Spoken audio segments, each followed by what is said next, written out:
Hello दोस्तों, स्वागत है एक बार फिर आप सभी का आपके अपने यूट्यूब चैनल पीएस क्लासेस पर। तो दोस्तों, आज के इस वीडियो लेक्चर में हम आप लोगों को 12th क्लास बायोलॉजी में पास होने का एक बहुत ही बेहतरीन ट्रिक बताने वाले हैं। जी हाँ दोस्तों, आपकी तैयारी बायोलॉजी के अंदर चाहे कितनी भी बेकार क्यों ना हो, लेकिन आज के इस वीडियो लेक्चर में हम आप लोगों को बायोलॉजी में पास होने का एक बहुत ही बेहतरीन ट्रिक बताने वाले हैं। तो आई स्टैंड बिना किसी देरी के शुरू करते हैं वीडियो लेक्चर को, समझते हैं पूरी बात को। तो देखो स्टैंड, आपको पहली बात आपको ध्यान ये रखनी होगी एग्जाम में। देखिए, आपको कॉपी को सादा छोड़ करके बिल्कुल नहीं आना है। यानी आपको बच्चों, अगर मान लीजिए क्वेश्चन पेपर ऐसा आया कि एक भी क्वेश्चन आपका याद किया हुआ एग्जाम में नहीं आया, ठीक है, तो ऐसे में जो बच्चे होते हैं कि अधिकांश करते क्या है कि वो कॉपी को सादा छोड़ करके आ जाते हैं। अब बच्चों आप सोचिए कि अगर आप कॉपी को सादा छोड़ करके आ गए, ठीक है, तो एग्जामिनर नंबर तो देता है लिखने पे, आपने लिखा तो कुछ उसके अंदर है नहीं, तो बच्चों बताइए आप कैसे पास होंगे उसके अंदर।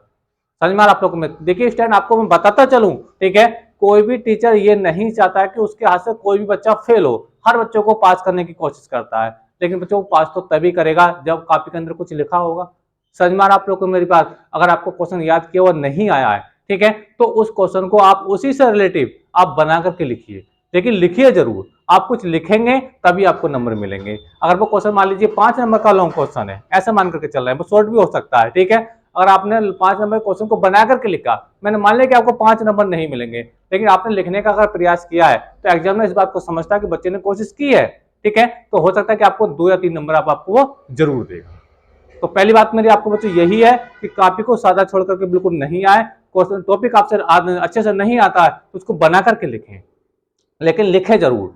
सादा कॉपी छोड़ेंगे तो बच्चों आप बिल्कुल निश्चित फेल हो जाएंगे। तो इस बात को मैं आपको बताता चल रहा हूँ, क्वेश्चन आपसे अगर नहीं आता है तो उस क्वेश्चन को बच्चों आप बना करके लिखें, ठीक है, एक कॉपी को सादा छोड़ करके नहीं आए, ठीक है। दूसरी बात बच्चों ये है कि क्वेश्चन पेपर में जितने भी क्वेश्चन आए उन सभी क्वेश्चनों को आप करने का प्रयास करिए। यानी आपसे अगर क्वेश्चन सारे के सारे याद नहीं है, लेकिन सारे क्वेश्चनों को करिए, नंबर डालिए उसका, प्रश्न 3 का उत्तर, प्रश्न 4 का उत्तर, लेकिन छोड़ करके नहीं आइए। हर क्वेश्चन के जवाब में आप कुछ ना कुछ लिख करके जरूर आए। देखिए, जब आप हर क्वेश्चन के जवाब में कुछ ना कुछ लिख करके आएंगे तो एग्जामिनर आपको, चाहे वो पूरे आपका 3 नंबर का क्वेश्चन है तो वो 3 ना दे, हो सकता है वो 1 या 2 नंबर दे, लेकिन वो देगा जरूर।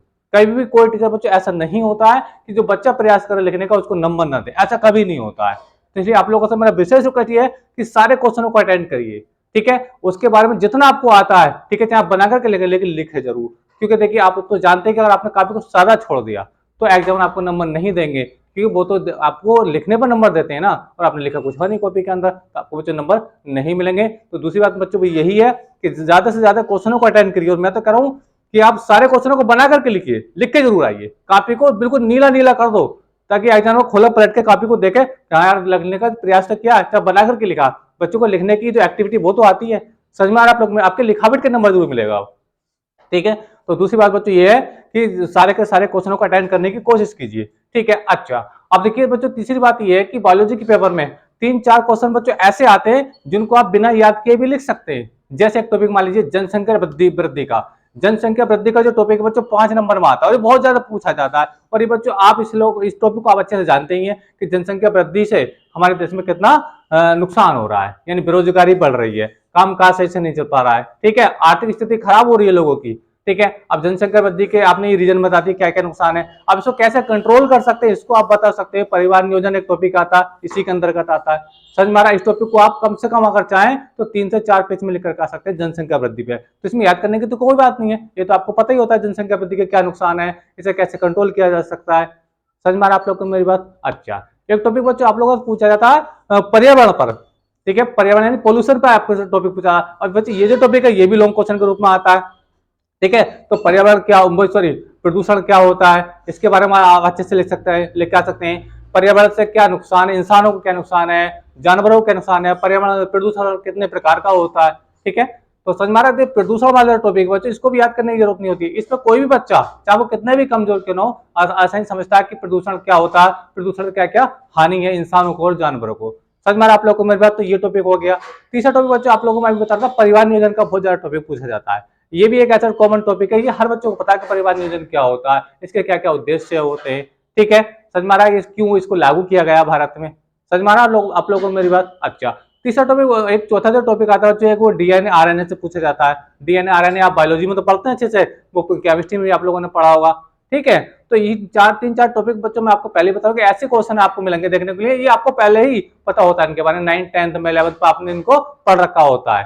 ठीक है, तो आई होप की अभी आपको मेरी बात समझ में आई होगी। ठीक है, अच्छा अब देखिए अगली बात बच्चों ये है कि जब देखिए आप एग्जाम में गए, ठीक है, तो अब होता क्या है बच्चों, कभी कभी क्या है, बच्चे के अगर 2 4 क्वेश्चन याद किए आ जाते हैं तो बड़ा अंदर से क्या होता है, खुश हो जाता है, समझ में आ रहा है, और वो जल्दबाजी में उनको करने की कोशिश करता है, तो जल्दबाजी में क्वेश्चन क्या होता है, बच्चे अच्छे नहीं हो पाते, वो खराब हो जाते हैं। खराब क्यों हो जाते हैं, राइटिंग अच्छा नहीं आता, समझ में आ रहा है। तो अगर आपको क्वेश्चन पेपर के अंदर क्वेश्चन याद किए आ गए तो आराम से धैर्य बना करके शांति के साथ उनको सफाई के साथ लिखिए।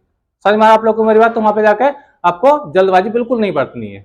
ठीक है, अच्छा और दूसरी बात, एक बात मैं आपको बताता चलूं, ठीक है, कि एग्जाम में जाकर के आपको खाली बिल्कुल नहीं बैठना। खाली बैठने से फायदा क्या है, और खाली बैठेंगे तो मतलब आप कॉपी के अंदर कुछ नहीं लिख रहे होंगे, ठीक है, तो कुछ नहीं लिखने से तो आप फेल ही हो जाएंगे, समझ में आ रहा है। तो कुछ ना कुछ अपने 3 घंटे का तो टाइम ही है, मान लो आपने पूरा साल पढ़ाई नहीं किया, आप 3 घंटे, मान लीजिए आपको 3 घंटे लिखने को दे दिया, समझ में आ रहा है, तो 3 घंटे जब लिखेंगे तो मैं मानता हूँ 3 घंटे के अंदर आप पूरी कॉपी को इतना अच्छे से लिख देंगे, पूरी कॉपी नीली नीली हो जाएगी।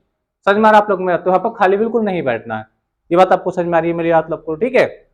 अब देखिए एक दूसरी बात आपको बताता चलूं कि बायोलॉजी के अंदर जो डायग्राम वो बहुत ज्यादा पूछे जाते हैं, तो 4 5 जो डायग्राम है उनको आप अच्छे से तैयार कर लीजिए। जैसे मैं आपको बताता हूँ, देखिए जब आपका मादा रिप्रोडक्शन सिस्टम होता है, यानी जो आपने पढ़ा होगा उसको मादा जनन तंत्र के नाम से आपने पढ़ा होगा। एक होता है बच्चों नर जनन तंत्र का डायग्राम है, या ह्यूमन हार्ट एंड बॉडी है, या मनुष्य के जो उत्सर्जी अंग होते हैं, ये 3 4 टॉपिक है, इनको आप अच्छे से पढ़ लीजिए। ठीक है, यानी इनके डायग्राम बहुत ज्यादा पूछे जाते हैं, या पुष्प की संरचना है, ठीक है।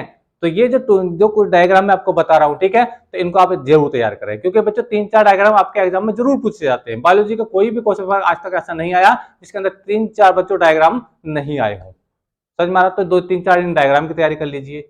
ठीक है, अच्छा अब देखिए स्टैंड, इस वीडियो के अंत में एक बात मैं आपको बताता चलूं, देखिए आपको कॉपी के अंदर आपने जितना भी लिखा है, ठीक है, उसके अंदर कटिंग बिल्कुल ना करें, क्योंकि अधिकांश बच्चे करते क्या है कि एक शब्द लिखेंगे तो 2 3 शब्द लिखने वाले एक आध शब्द काट देंगे, तो उसके अंदर कटिंग नहीं होना चाहिए। कॉपी जो होना चाहिए आपकी बच्चों साफ सुथरी होना चाहिए। आप कॉपी के अंदर जितना साफ सुथरा लिखेंगे, एग्जामिनर आप लोग को अच्छे से अच्छा मार्क्स देंगे। तो इस बात को याद रखें, कॉपी के अंदर बिल्कुल भी कटिंग ना करें, ठीक है। तो मैंने आपको बताया था कि देखिए शुरू से एक बार फिर से सारी बातें बता रहा हूँ, कॉपी को बिल्कुल सादा छोड़ करके नहीं आए। जो भी टॉपिक आपसे नहीं आता तो उस टॉपिक को आप बना करके लिखने का कोशिश कीजिए, ठीक है। दूसरी बात मैंने आप लोगों को बताया बच्चों कि सारे के सारे क्वेश्चनों को अटेंड करने की कोशिश कीजिए, सारे का आप जवाब देने की कोशिश कीजिए, क्योंकि हर क्वेश्चन के लिए अलग अलग नंबर होते हैं, ठीक है। आप जब सारे क्वेश्चन आप अटेंड करेंगे तो मान लीजिए आपको पूरे पूरे नंबर नहीं मिले तो कम कम नंबर तो मिलेंगे उनमें, समझ में आप लोग को। लेकिन एक कंडीशन ऐसी आएगी कि आपके जो पासिंग मार्क्स हैं उससे भी ज्यादा नंबर आपके इकट्ठा हो जाएंगे कॉपी के अंदर, यानी आपको आसानी से पास हो जाएंगे आप लोग, ठीक है। तो ये बात मैं आपको बता रहा था कि आपको बायोलॉजी के पेपर में क्या करना है, ठीक है। तो सारी बातें उम्मीद करता हूँ आपको समझ में आई होंगी। तो सबसे इंपॉर्टेंट मैंने एक ही बात बताई है, कॉपी को आपको छोड़ करके नहीं आना है, ठीक है। आपको अगर टॉपिक नहीं आता तो उसको आप बना करके लिखिए, ठीक है। और एक बात तो मैं आपको बताता चलूँ कि अधिकांश बच्चों को जो क्वेश्चन याद होते हैं वो क्वेश्चन एग्जाम में नहीं आते हैं, जो क्वेश्चन याद होते हैं वो एग्जाम में नहीं आते हैं। तो ऐसे छात्रों से मैं ये कहना चाहूंगा कि देखिए आपको एग्जाम में जहाँ वो क्वेश्चन नहीं आया जो आपको याद है, लेकिन आप किसी न किसी क्वेश्चन के जवाब में उसको लिख करके आइए,